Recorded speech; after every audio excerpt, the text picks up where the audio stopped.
This week on Snarks and Crafts, if you have time to lean, you have time to scream. Ready? Today I'm making screaming pillows with my friend and television producer, Lori Mooney. I am like over the Mooney. Excited. It's so bad I'm punning this early.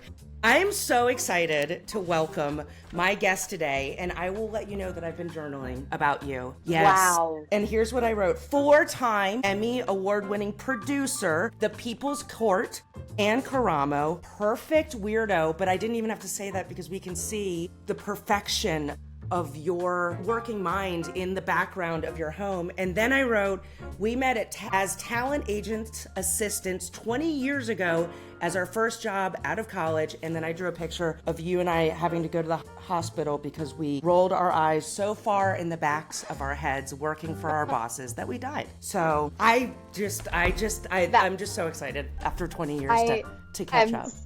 So excited. I was hoping not to do art today, but to just bring up your trauma. I was, so thank you for bringing that to the table. So you and I both were right out of college. We both wanted to work in television. We were like 24. We sat in the same room together all day long and with like 3 or 4 other assistants. And then we were the assistants to a bunch of man children known as talent agents. And so while we were like assistant talent agents, we were kind of just nannies for adult men who didn't know how to tie their own shoelaces. So in the hopes of breaking into television. Yeah. Like, that's looking crazy. back, I guess looking back, it's like how privileged I was that I could, lace my own shoes and could type my own emails and could function in a regular life. You knew how to pick up dry cleaning like that. Like, you should just check your privilege. Like, they were the victims, if anything. Right. So it's just like I could do just basic things and some people couldn't. And it's rather than it's, you want to get mad at them, but then you're like, that is such a privileged position as someone who does know how to wipe my own ass. Right. I mean, they just didn't sometimes. And again, I really think they didn't. No, they didn't. And that was what was interesting. I remember sitting at the job going, so this is Microsoft Word. The things you see on the screen, if you don't like them, you can change them. Like, you just go typey, and you can change them. And I remember sitting there going, at what point do you become so successful that you lose basic skills? Like, presumably, these men, in order to become 45, 55-year-old talent agents, 65-year-old talent agents, they had to lace their shoes once they're on their own, right? Like, did they do, like, at what point during your success are you suddenly like, I don't know how to do laundry now, and I need you to do it for me? Yeah, I don't really know, to be quite honest. And it's fascinating. And again, as someone who is now as old as they were then, that's I can do. Too. It's gross. It is the grossest thing to think about. How much we looked, I remember being like, they should feel ashamed of the fact that they're in their 40s. Like, that's embarrassing. Like when I was that age, but when I was that age, always, and again, when I was 30, 40 was the old age. Always. Whenever I met somebody and they were an adult, they were in their 40s. They were in their 40s. It wasn't anything close to me. And people who were younger than me, if they're an adult in my eyes, they're in their 40s because that's when adulting happens. And to now be in that age range, which is just like, oh, that's me. And I started thinking about 24-year-olds looking at me being like, wow, like, is she getting the AARP magazine? Yeah, wow, God, in my mind, hope she's planning her funeral.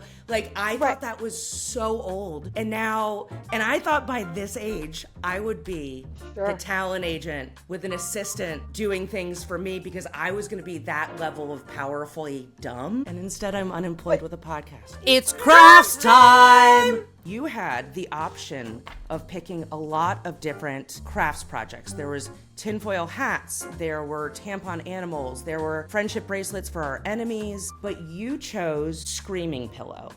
And and just for anyone who doesn't know what a screaming pillow is, that is when you feel so much rage that you need to scream. in my case, sometimes to avoid murder and not because I'm too soft for jail.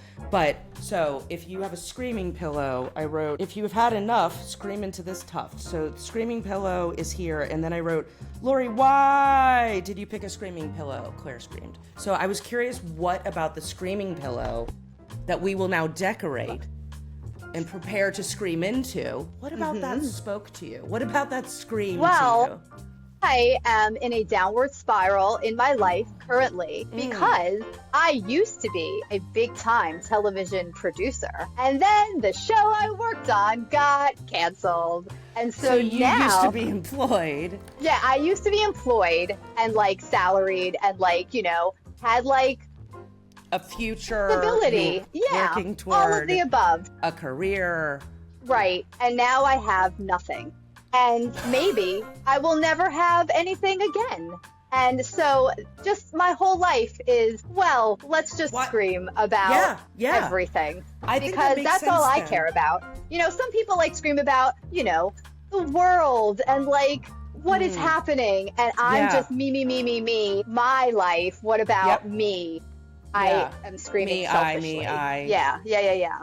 So like, I think that makes really how a lot works. of sense that you picked the screaming pillow. I think there's a lot. I will say it's almost an embarrassment of riches how much there is to scream about for you. Like for anyone, honestly, like some part of me is like, I'm actually really grateful. Like there are so many things one could scream about. It seems like that it's almost hard to choose. It seems like it's almost hard to choose. Sure.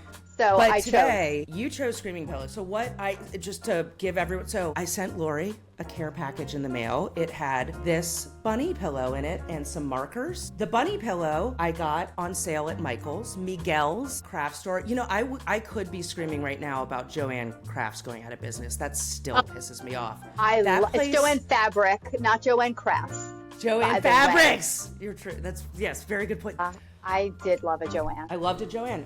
So we got this on sale because Easter was over, Christ had risen, and so the sale prices dropped. And so I was able to get these pillows. And so now we're going to decorate them so that we can scream into them. Right. Which we will then test out at the end of the show, if that is something that you are interested in. I can't wait to. I've been waiting for this my whole life to do. Your whole life? My whole life. You know, I've never screamed into a pillow in my whole life. I didn't. The last few years, I started screaming into the woods. I started to realize that if I don't scream into something, I will turn into a troll, drunk, angry, curmudgeon, cortisol billionaires, the magnate of back pain. I started getting so angry that I had to start doing something about it. You got the bunny pillow, you got the markers. Do you know, though, what you are going to draw? Because I just realized I have a pillow and I haven't concepted it out that much. But I haven't really. I was thinking just a television set in general. Great. I'm not really a drawer. And also my dream in life was always to draw as well as like a kid in a movie that was like really drawn by like a graphic artist. Yes, I always love that. Like Home Alone's like setup that Kevin drew, which was like so masterfully beautiful and like kid-like, but like no kid could ever do it. Like I always wanted to be that skilled and never was. And so this will be my attempt, which will be really bad. And at the end of it, I'll be screaming into it because this is so horrible. Because and you're so bad. Yes. I see part of the reason I'm doing this. Well, first, I like catching up with people. I will tell you, this is already so much fun for me. But I feel like being bad at art is a thing that we should be doing more of, maybe. Like, I sometimes feel like there's this. Right now, I'm just doing this partly because I think that spending an hour just drawing on something and being bad at it is probably something I could afford to do right now. But yeah, so I welcome that. Please. Taken up coloring as a way to like not be on my phone as much and try to like move time along. And I'm too impatient to color because like I would buy like adult. I really can't, like, it's like, come on. Like, why am I not done yet? Like, I buy the adult coloring books and like, it's just so many details. And I'm like, I am already pissed off, but I have to do it and I need to complete it. But it's a whole thing. But yeah, so sometimes I color. I used to find yoga stressful, like deeply stressful. Yeah, I get it. some people are like, I love a manicure, and I don't like someone holding my hands for 2 hours. Like, it's like deep, like, it's just, that is my stress. Like, that will create stress. I need the self-care is the stress. I've never done that because I can't imagine not being able to hold a phone, or like, what, I'm just supposed to stare at somebody. Like, what am I? Well, like, they talk about you in another language. Yeah, like, no, I'm good. Like, all of that. So also, like, I love a creative project, but I'm so impatient that I can't enjoy the process of the creating. I need to be done. And that's a problem I should probably work on, because it's the journey. Well, it's the journey today. Now you have to sit here and talk to me instead. Right, yeah. Jokes on you. But you know what? This TV is actually, look at me. I was gonna Google like a drawing of a television set, so in my mind I could copy it, and I did it. And your TV looks... I'm already so excited about this. I love that. Wow. Maybe this is where I find out how talented I am. Yes. You could find a new career today. Maybe you become a TV drawer on pillows. So, one thing about you that is very cool to me is that you've won 4 Emmys. Mm-hmm.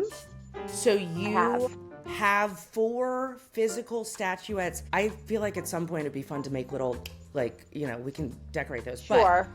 So your job on talk shows, and these are talk shows where people come on and they say, you're the baby daddy? And you go, no, that's not true. Or you owe me money? And someone goes, no, but it's not, no, that's not true. It's, no, that's not true. Like, there's a lot of, like, you've worked as the producer on the shows where people are going to solve their problems with physical violence. No, not physical violence. No. That was very not encouraged. Okay, sorry. On the place that I work. Okay. A healthy argument that they wanted to have and were going to have anyway, but they were going to have it on television. Okay. Because that would help them in their lives. And so your job was to find people who wanted to have paternity test conversations on TV. How do you do that? How do you find people? That's funny because the answer is I would probably do that in a heartbeat. I'd love to solve my problems on television on a couch. But how do you find the people on the shows? Like when you have to produce a court show, if you have to produce a talk show, your job, Lori Mooney, was to go find the people who wanted to solve the problems on TV. How do you do that? And what is it like to work with people who want to solve problems on TV? It's so interesting. So when I worked at the People's Court, that was just people filed in small claims. Like we would just, it's public record whenever you file. So it would be literally like, we'd get a stack of like people that like filed their claims that day. And then I would call them up and go, hey, you filed this case. Don't you want to have this? Yeah. So do you get like I guess you now have like a different intimate view of like the courtroom system, I guess, right? I feel like I could be a paralegal in any life and just walk in, and I believe myself to be a lawyer, even though I have no degree or anything.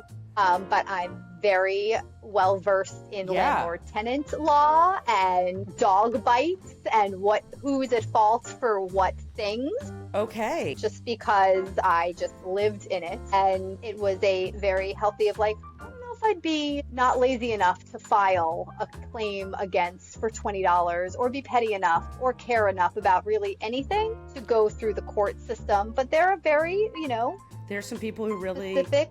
Yeah. And again, I value it. And because, you've been wronged, you should file and get your stuff. I was just lazy. But like, you got to talk to all walks of life when you're in the small claims court, because doctors and lawyers sue for stupid crap. And so do like unemployed people such as myself, or people who, are just great, like people who live under bridges. Everybody walks through a small in America.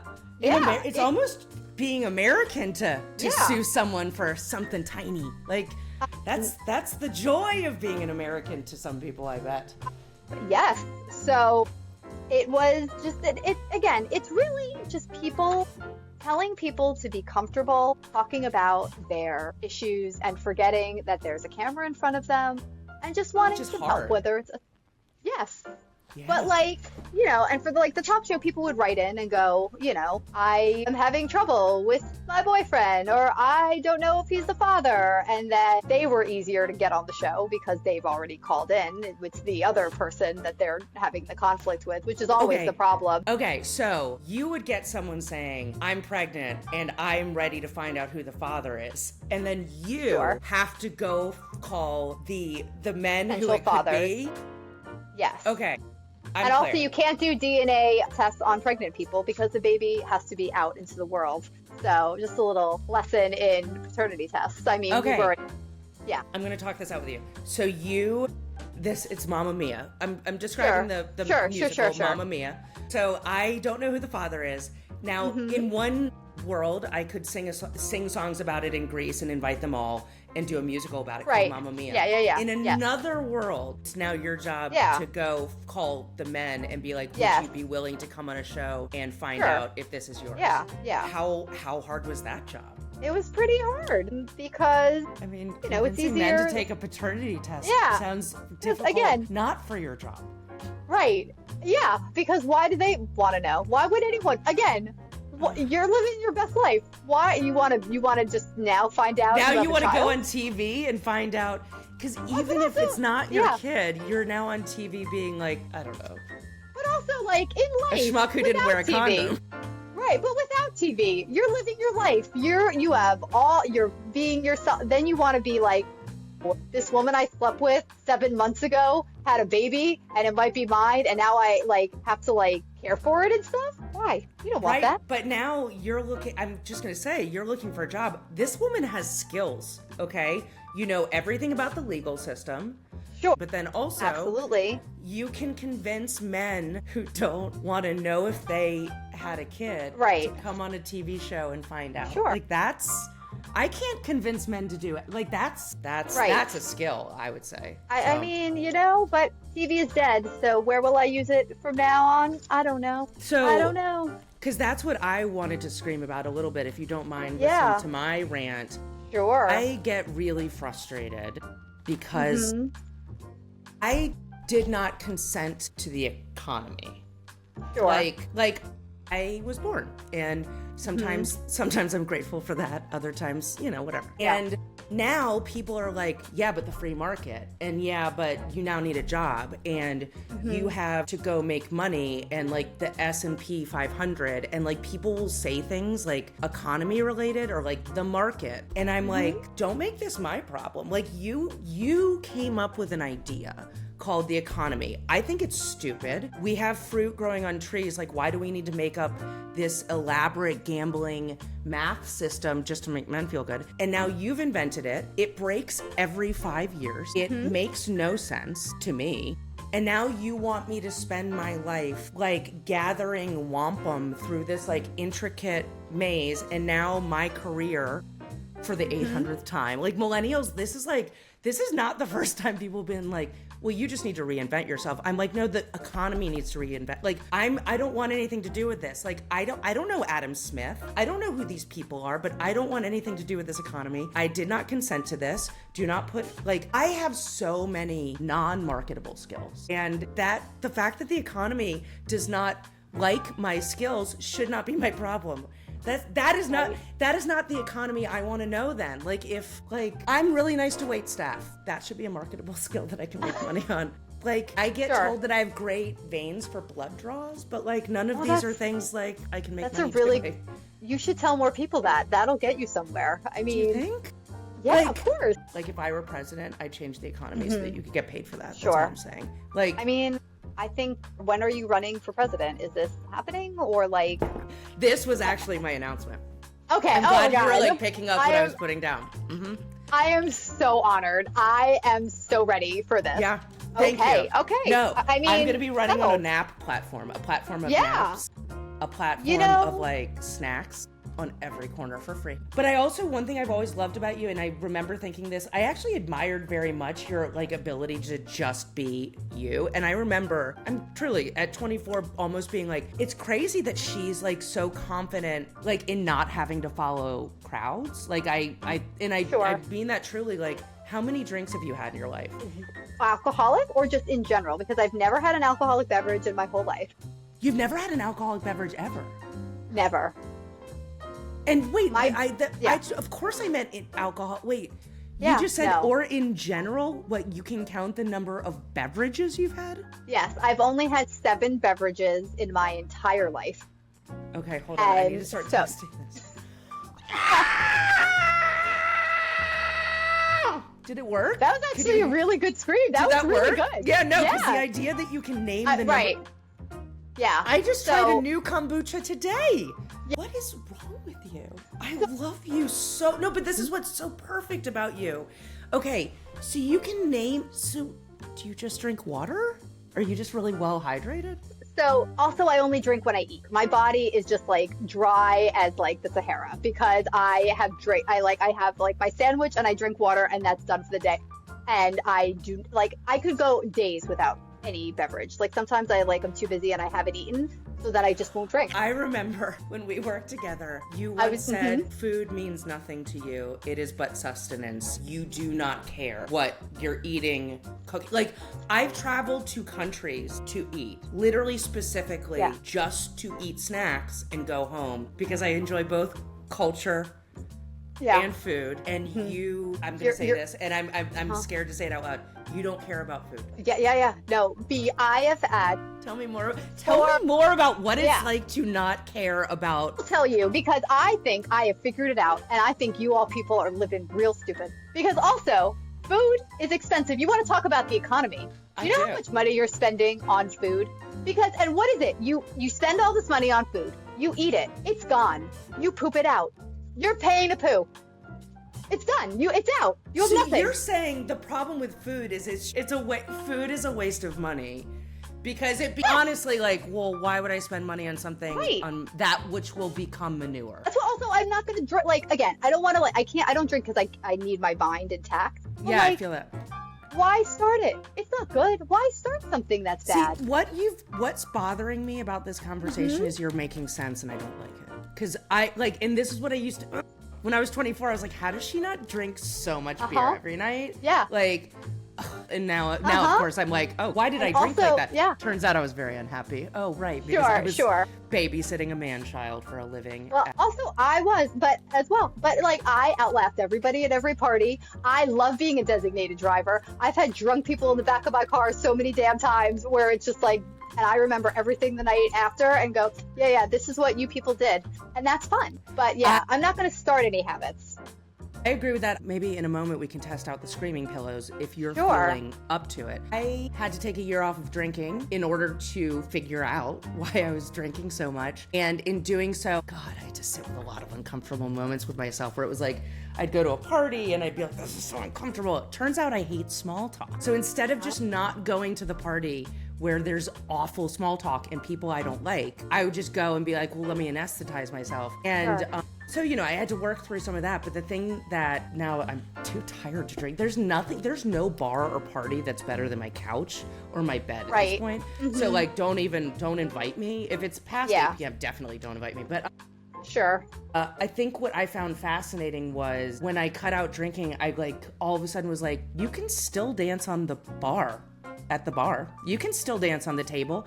You can act like a goddamn Looney Tune. You just choose to do it and you remember doing it. It actually doesn't change anything, except now it's a conscious decision to be an insane asshole. And I felt that's so freeing. Yeah, this has been a really good PSA that we just created here, I think. I think so. We've helped a lot of people. I highly recommend taking a break from drinking if anyone's a big drinker, partly because I do feel like you learn a lot of fun things about yourself. It's so often it's boredom too. Like you're just bored. And that is why we're crafting.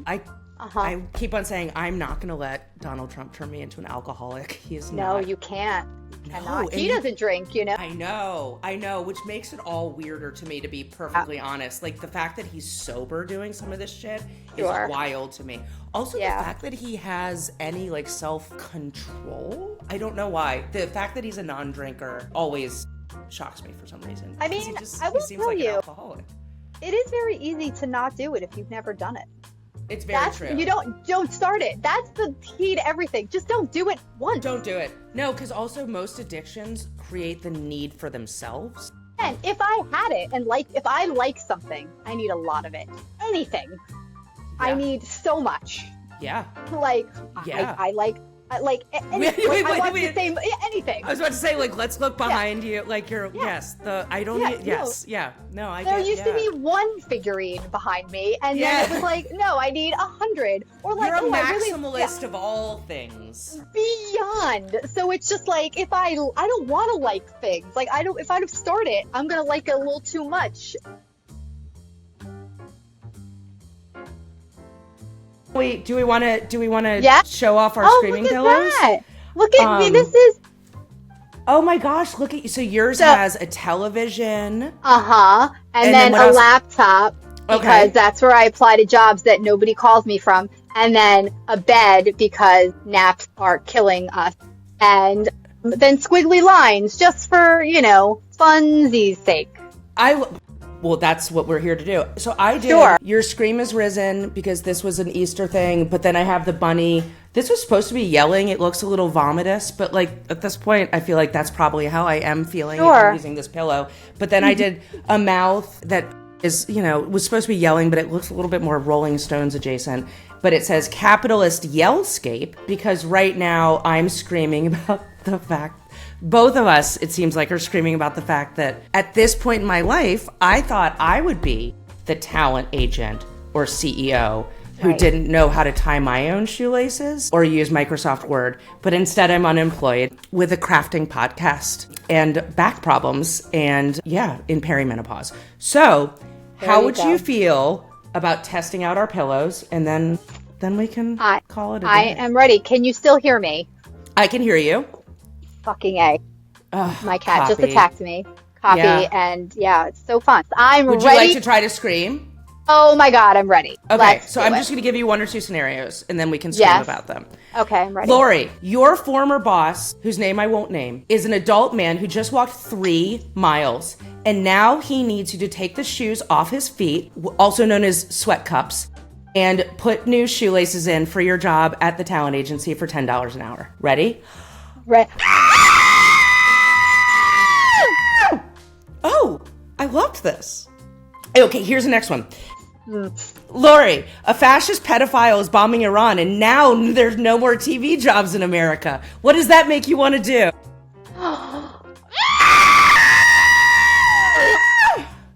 Okay, then I wrote a few for myself. For me, I'm going to do one more. Go for it. Claire, a man needs you to take his opinions into consideration.